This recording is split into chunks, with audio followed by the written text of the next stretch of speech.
इस त्रिगुणमयी माया की भांग का नशा हमारे ऊपर इतना प्रभावित है कि हमें अपनी मौत दिखाई नहीं देती। परमात्मा याद दिलाते हैं, जैसे कोली रेजा बुने और बुनते आवे ओड़े, ऐसे लेखा तेरे जीवन का कुछ दौड़ सके तो दौड़े।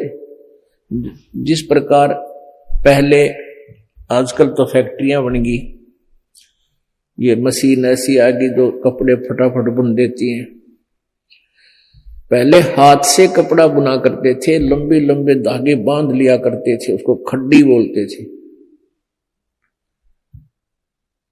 और पतला सा धागा होता है, उस धागे को उन धागों में से हाथ से निकाला करते थे, मैनुअली हैंडल करके एक हाथ से ऐसे एक नली सी होती थी, उसके अंदर से निकाल देते, एक एक धागा ऊपर नीचे करके, फिर दूसरा धागा ऐसे लाते थे, फिर ऐसे लाते थे, फिर ऐसे लाते थे।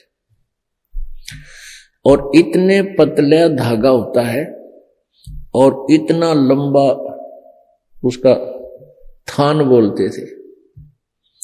एक बहुत लंबा थान, लगभग 50-60 फुट का, वो तैयार हो जाता है। यानी उस पतले से धागे से बार बार ऐसे चलने से वो अंत आ जाता है, वो कब थान इतना लंबा पूरा हो जाता है, उसका एंड हो जाता है।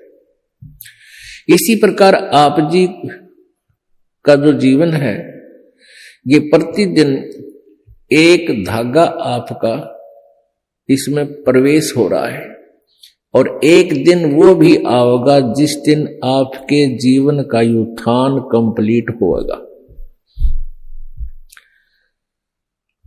कहते हैं, हम प्रतिदिन एक कदम अपने मौत रूपी अजगर की तरफ बढ़ रहे हैं, और वो हमें खाएगा और हमें डर नहीं। तो ऐसी हालत नशे वाले प्राणी की होती है, वो चाहे शेर के जा चिपके और वो सांप भी पकड़ ले, क्योंकि उसमें नशा, उसको पता ही नहीं तू कर क्या रहा। तो इस नशे को कैसे हटाया जाएगा?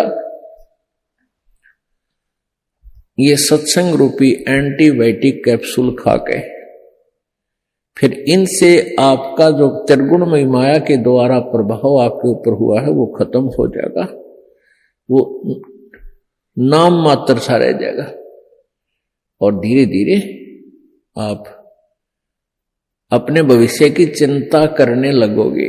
लगभग 50-60 फुट का वो तैयार हो जाता है। यानी उस पतले से धागे से बार बार ऐसे चलने से वो अंत आ जाता है, वो कब थान इतना लंबा पूरा हो जाता है, उसका एंड हो जाता है। इसी प्रकार आप जी का जो जीवन है, ये प्रतिदिन एक धागा आपका इसमें प्रवेश हो रहा है, और एक दिन वो भी आएगा जिस दिन आपके